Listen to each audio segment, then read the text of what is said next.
चलिए स्टार्ट करते हैं। तो जो नेक्स्ट सेक्शन अपने ब्लॉक में देख रहे हैं that is section number 44 AE। ये आपके पेज नंबर 130 पे दिया हुआ है। तो अभी इसके पहले की सीरीज में हमने 44 AA से लेके 44 ADA तक देखा। इसमें मेंटेनेंस ऑफ रिकॉर्ड्स की बात हुई, ऑडिट रिपोर्ट के बारे में हमने बात की कि ऑडिट करवाना किसके लिए मैंडेटरी है, प्रिजम्पटिव इनकम क्या होता है उसका बेसिक देखा, AD और ADA। ये दोनों सेक्शंस के लाइन में तीसरा ब्लॉक है 44 AE, specifically applicable on transportation business, leasing, flying, hiring, ये वर्ड्स इन्होंने यहाँ पे यूज किए हैं। मेनली गुड्स कैरेज के बिजनेस के लिए सब नाम यूज होते हैं। गुड्स का ट्रांसपोर्टेशन ट्रक के थ्रू, कैरेज, वो सारे जो बिजनेसेस है उनके लिए बात हो रही है। जिन असेसीज के पास पूरे साल में 10 से ज्यादा व्हीकल्स नहीं है उन्हीं के लिए सेक्शन एप्लीकेबल है। पहले तो ध्यान रखना है किसको इसका बेनिफिट मिलता है। अगेन स्मॉल असेसी, अगर आपके पास पूरे साल में 10 से ज्यादा ट्रक्स हैं या व्हीकल्स हैं जो आप ट्रांसपोर्टेशन के लिए यूज कर रहे हो, तो you are not eligible for this section, because फिर वो बड़े एसएससी में आ गए, उनको रेगुलरली जो अपनी अकाउंट्स है वो मेंटेन करनी है, इनकम कैलकुलेट करके एक्चुअल टैक्स पे करना है, कोई प्रिजम्पशन नहीं होगा। लेकिन अगर 10 या उससे कम व्हीकल्स है, अप टू 10 व्हीकल्स है, तो फिर आप ये सेक्शन ऑप्ट कर सकते हो। अगेन प्रिजम्पटिव इनकम वाली स्कीम कंपलसरी कभी नहीं होती, ऑप्शनल होती है। अगर आपको लगता है कि आपका इसमें फायदा है तो आप इसको यूज करो, अदरवाइज नॉर्मल टैक्स आप पे कर ही सकते हो, उसका कोई इशू नहीं। अब टैक्सेबिलिटी कैसे आएगी वो समझना है। यहाँ पे इन्होंने क्या किया, व्हीकल्स की कैटेगरी को डिवाइड कर दिया। पहले 3 कैटेगरी आती थी, light vehicle, medium vehicle, heavy vehicles. अब इन्होंने इसको 2 कैटेगरी में डिवाइड किया हुआ है, एक हैवी और एक अदरवाइज, 2 ही कैटेगरी। तो उल्टा इजी हो गया, अमेंडमेंट हुआ था कुछ साल पहले तो उन्होंने इसको सिंपल कर दिया। बोले या तो आपका व्हीकल हैवी व्हीकल की कैटेगरी में आएगा या अदरवाइज आएगा। अब इसके बेसिस पे डिसाइड होगा कि एक व्हीकल या एक ट्रक आपको एक महीने में कितना पैसा कमा के दे सकता है। जो लाइट व्हीकल है या अदर देन हैवी वाला है उसका कैलकुलेशन बहुत ही सिंपल है। इसमें इन्होंने सिंपली ऐसा बोला, एक महीने में एक व्हीकल आपको 7,500 रुपए कमा के दे सकता है पीजीबीपी इनकम, बस फिक्स क्राइटेरिया, बहुत ही सिंपल। अगर आप लाइट व्हीकल यूज कर रहे हो जो हैवी कैटेगरी में नहीं आता है, तो एक महीने में उससे कितनी इनकम आपकी जनरेट हो रही है, 7,500, और ये प्रिज्यूम कर ली गई। तो पूरे साल की कितनी हो गई, 750 या 7,500 इंटू 12, टोटल हो जाएगा 90,000 रुपीज। अब ऐसे आपके पास जितने व्हीकल्स हो आप मल्टीप्लाई कर लो, आपकी पीजीबीपी की इनकम डायरेक्ट मल्टीप्लाई करके अपने आप कैलकुलेट हो जाएगी। इस पे प्रैक्टिकल सम्स बनते हैं तो आपको डेटा दिया होता है कि जो भी एसएससी है उसके पास मान लो 3 हैवी व्हीकल्स हैं, 6 अदर देन हैवी व्हीकल्स हैं, तो उसने ये व्हीकल्स इतने इतने डेट पे खरीदे थे, कौन सा व्हीकल साल में कितने दिन यूज हुआ, वो सब डेटा दिया होगा। आपको सिर्फ कैलकुलेशन करके बताना है कि टोटल इनकम कितनी बनती है प्रिजम्पशन बेसिस पे। बोलो बात समझ आ रही? तो 7,500 रुपीज पर मंथ पर व्हीकल, और जितने नंबर ऑफ मंथ्स के लिए आपने उसको यूज किया उस बेसिस पे आप कैलकुलेशन कर सकते हो। तो ये तो सिंपल है, इसमें कोई कॉम्प्लेक्सिटी नहीं है। लेकिन जो हैवी व्हीकल वाला केस है उसके लिए आपको कुछ टर्म समझने पड़ेंगे। हैवी व्हीकल में उन्होंने व्हीकल के ग्रॉस वेट या व्हीकल का जो अनलेडन वेट होता है उसके बेसिस पे क्राइटेरिया सेट किया। अब हैवी व्हीकल मतलब क्या और अदरवाइज मतलब क्या, तो कुछ तो डिमार्केशन होना चाहिए ना कि ये हैवी में आएगा लाइट में आएगा। तो एक व्हीकल की जो कैपेसिटी होती है, वेट बेरिंग कैपेसिटी, उसके बेसिस पे उन्होंने उसको बाइफरकेट किया है। और क्राइटेरिया है 12,000 kgs का, 12 टन। 12 टन से हैवी व्हीकल अगर होगा तो उसको उस कैटेगरी में गिनेंगे, और 12 टन से कम लोडिंग कैपेसिटी होगी तो उसको लाइट व्हीकल में गिनेंगे। वैसे यहाँ पे जो टर्म यूज किया ना, ग्रॉस व्हीकल वेट और अनलेडन वेट, उसमें है 12,000 kgs का क्राइटेरिया। आपको ये देखना है तो नेक्स्ट पेज पे लिखा हुआ मिलेगा, 131 पे देखो।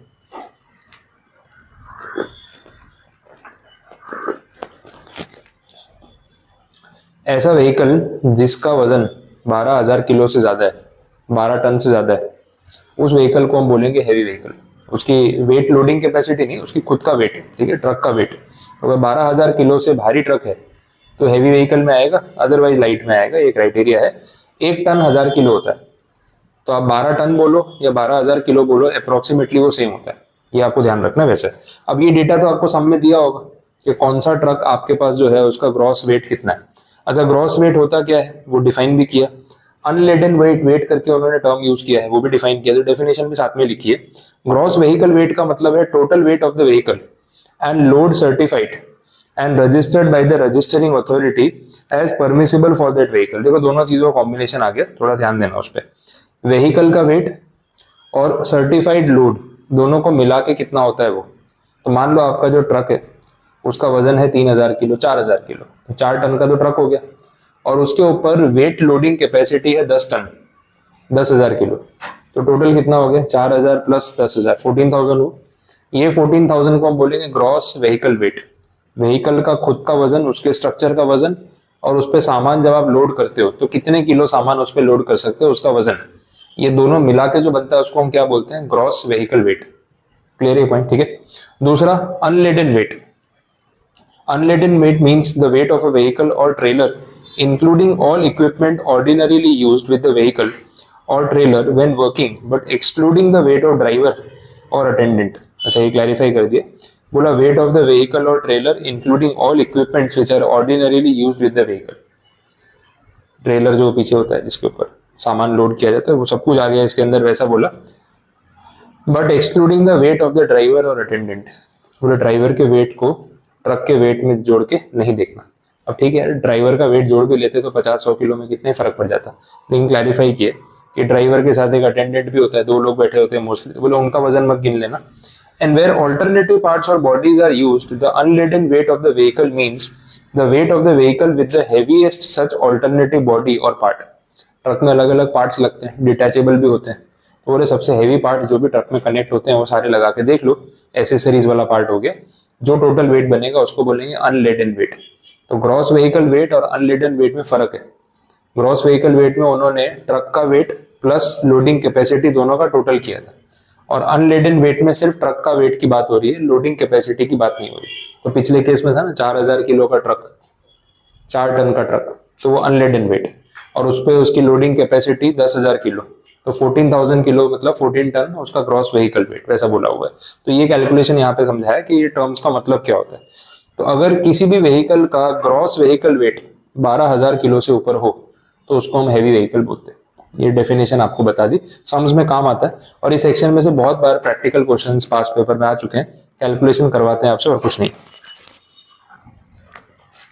अब बोला इसमें कैलकुलेशन करे कैसे, प्रिजम्पटिव इनकम कैसे निकाले। तो बोला एक व्हीकल एक महीने में आपको 1,000 रुपए पर टन कमा के दे सकता है, ये क्राइटेरिया इन्होंने यहाँ पे फिक्स किया। अब कितने टन का ट्रक है उस पर डिपेंड करता है। अब देख लो, मान लो आपके पास एक हैवी ट्रक है, बोला उसका gross weight, gross vehicle wait जो है केजीज में ये है 15 टन, और आपने ये ट्रक पूरे 12 महीने यूज किया, 12 मंथ्स, पूरे साल में 12 महीने पूरा यूज हुआ। तो इस ट्रक से आपके पूरे साल की प्रिजम्पटिव इनकम कैसे कैलकुलेट करें। क्राइटेरिया ऐसा है, ₹1000 पर टन पर ट्रक एंड पर मंथ। ठीक है, अब कैसे कैलकुलेट होगा, पर टन 1,000 रुपए, ट्रक कितने टन का है, 15 टन हो गया, तो 15 टन इंटू 1,000 रुपीज। समझ आया, ये एक महीने की कमाई। ट्रक साल में कितने टाइम यूज हुआ, 12 महीने, मल्टीप्लाई करके देखो कितना आ जाएगा, ये आएगा 1,80,000। ये आपकी प्रिजम्पटिव इनकम मानी जाएगी उस ट्रक से जो आपने पूरे साल में कमाई। 1 टन की कैपेसिटी पे 1,000 रुपए की इनकम मान लो। ट्रक की कैपेसिटी कितनी है, ग्रॉस वेट कितना है, 15 टन, तो एक महीने में ये ट्रक आपको 15,000 रुपए कमा के दे रहा है, ऐसा माना जाएगा। अब आपने साल में कितने महीने ट्रक यूज किया, 12 महीने, तो इंटू 12 मल्टीप्लाई कर दो, तो एक साल की इतनी कमाई इस ट्रक से आपकी जनरेट हो रही है, ऐसा मान लिया जाएगा। ये ट्रक अगर हैवी व्हीकल नहीं होता, मान लो इसकी ग्रॉस वेट कैपेसिटी जो है वो 10 टन होती, तो 10 टन तो फिर लाइट में आएगा, हैवी में आएगा नहीं। तो इसमें रूल क्या था, इसमें सिंपल बोला था 7,500 रुपीज पर मंथ, इसमें टन वाला सिस्टम नहीं था। मतलब ये ट्रक एक महीने का इतना कमा के देगा, फिक्स है। अगर आपने पूरा 12 महीना यूज किया तो सीधा आंसर आ गया 90,000, ये डिफरेंस हो जाता है। तो हैवी ट्रक वाले में पर टन 1,000 रुपीज का रेट फिक्स किया है पर टन, और लाइट वाले में पर ट्रक डायरेक्ट पर व्हीकल 7,500, वैसा। बोलो कुछ कंफ्यूजन, देख लो क्राइटेरिया समझ आ रहा है।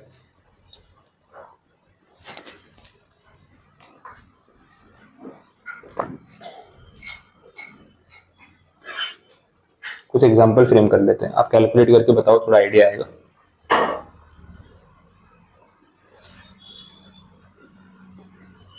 ये तो क्लियर हुआ, समझ आया, कंप्लीट। चलो एग्जांपल बना लेते हैं, यही वाली चीजें वापस यूज कर लेते हैं। देखो ऐसा कुछ है जो असेसी है, उसके पास टोटल 10 व्हीकल है, मैक्सिमम 10 की लिमिट है, अपन उतना ही रख लेते हैं। 10 में से 3 व्हीकल जो है वो हैवी व्हीकल है और बाकी के 7 जो है वो अदर्स लाइट व्हीकल्स है। ये क्राइटेरिया है। अब डिटेल्स देख लो, ये जो 3 हैवी व्हीकल्स हैं, तीनों की कैपेसिटी 12 टन से ऊपर ही होगी। उसमें भी कुछ क्लासिफिकेशन कर लेते हैं, ए, बी और सी। 3 ट्रक हैं, एक की कैपेसिटी 15 टन, एक की 16 टन और एक की 20 टन, ऐसा मान लो। ये वाला जो व्हीकल है फर्स्ट वाला, ये यूज हुआ साल में 12 महीने, ये यूज हुआ 10 महीने और ये यूज हुआ 8 महीने। ये डेटा है। बाकी जो 7 व्हीकल्स हैं उसका भी बाइफरकेशन कर लेते हैं।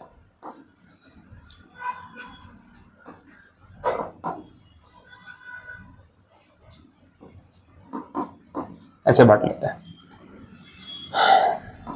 ये व्हीकल यूज हुए पूरे 12 महीने, ये व्हीकल यूज हुए 8 महीने और ये यूज हुए 3 महीने। ये सब आपको डेटा दे रखा है। अब इसके बेसिस पे इस असेसी की इनकम ढूंढनी है आपको, presumptive income as per section 44 AE। चलो ट्राई करके देख लो क्या आता है, टोटल वैल्यू बता दो। सारा डेटा आपके सामने एकदम बाइफरकेट करके दे ही दिया है। कितनी बार ऐसे मंथ्स नहीं दिए होते, डेट्स दी होती है कि ये खरीदा था अप्रैल में, ये खरीदा था जुलाई में, तो आपको फिर वो मंथ्स कैलकुलेट करने होंगे। मैंने वो भी निकाल के दे दिए। हाँ, फाइनेंशियल ईयर के हिसाब से डेटा है, ऐसे उससे कोई फर्क नहीं पड़ेगा। अप्रैल टू मार्च ही मान लो आप।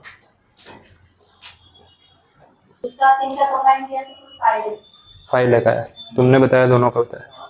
ठीक, देख लेते हैं। पहले वाले का 1,80,000, 1,60,000, 1,60,000, 2,70,000 पहले वाले का। 3 months के लिए उसका कोई 3 व्हीकल्स है ना।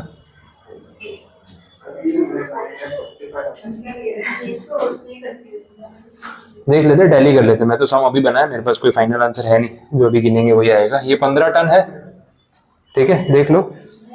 हैवी व्हीकल है ना, तो एक व्हीकल का 1 टन का 1,000 रुपए पर मंथ। 15 टन का व्हीकल है तो 1 महीने का 15,000 कमा के देगा। इंटू 12 करोगे तो ये आ जाएगा 1,80,000। 16 टन का व्हीकल है, 1 महीने का 16,000 कमा के देगा। 10 महीने का होगा 1,60,000। 20 टन का व्हीकल है, 1 महीने का 20,000 कमा के देगा। Into 8 months again 1,60,000। कितना हो रहा है? 5 लाख। ठीक है, तो ये तो आ गया। और यहाँ पे ये लाइट व्हीकल 12 महीने यूज हुआ इंटू 7,500, तो 90,000 पर व्हीकल हुआ। बट टोटल 3 व्हीकल्स है ना, 2,70,000। ये जो है 7,500 पर मंथ, 8 महीने यूज हुए सारे व्हीकल्स। कितना हो रहा है ये? 7,500 इंटू 15, 30, 60 होगा। 60,000 इंटू 2 व्हीकल्स 1,20,000। 3 महीने 7,500, 22,500, 22,500 इंटू 2 व्हीकल 45,000। 270, 120, 390, 390, 45, 435। ठीक है, 435 और 5 लाख, टोटल कितना हो गया? 9,35,000। आया समझ में? क्लियर हो? ठीक है, ऐसे कैलकुलेशन करना होगा। ये ऐसे सम्स पास्ट पेपर्स में काफी बार पूछे हुए, ऐसा ही डेटा होगा। बस मैंने आपको मंथ्स दे दिया और डेट दे देते हैं। अप्रैल में खरीदा, जून में खरीदा, अगस्त सितंबर में खरीदा, ऐसा कुछ होगा। तो आपको वहां से देख लेना कितने मंथ्स यूज हुआ है। Part of a month is a month. अगर एक दिन भी किसी महीने में यूज हुआ तो पूरा मंथ काउंट होगा। 1 डे। तो ये सारी कैलकुलेशन यहाँ पे बताई हुई है। चलो, तो ये हुआ आपका 44 AE पूरा क्लियर। अब देखो, अगर किसी ने इससे ज्यादा इनकम बताई हो तो एक्चुअल में कोई ऐसे ही बोल रहा है सर मेरा तो एक्चुअली 10 लाख रुपए की इनकम हुई है, तो भाई बेटर है, अच्छी बात है, 10 लाख का टैक्स भरो। ये तो मिनिमम हो गया। अगर आप 44 AE में जाते हो तो मिनिमम प्रेजम्पटिव इनकम इतनी मानी जाएगी, ये बोला है। इससे कम नहीं दिखा सकते, इससे ज्यादा दिखाओगे कोई मना नहीं करेगा। तो उसमें वो लिखा हुआ दिखेगा, देखो आपको हर जगह ना एक बी पॉइंट आ रहा है, amount claim to have been actually earn from such vehicle, वो लाइन मिली, उसका ये मीनिंग ये निकलता है। दोनों में से देखा जाएगा विच एवर इज हायर। आप इससे ज्यादा क्लेम करोगे तो बहुत अच्छा है, डिपार्टमेंट तो खुश है, उनको टैक्स ज्यादा मिल रहा है, ये कंडीशन है। बोलो, कोई कंफ्यूजन? ठीक है, तो 44 AE आपका यहाँ पे कंप्लीट है।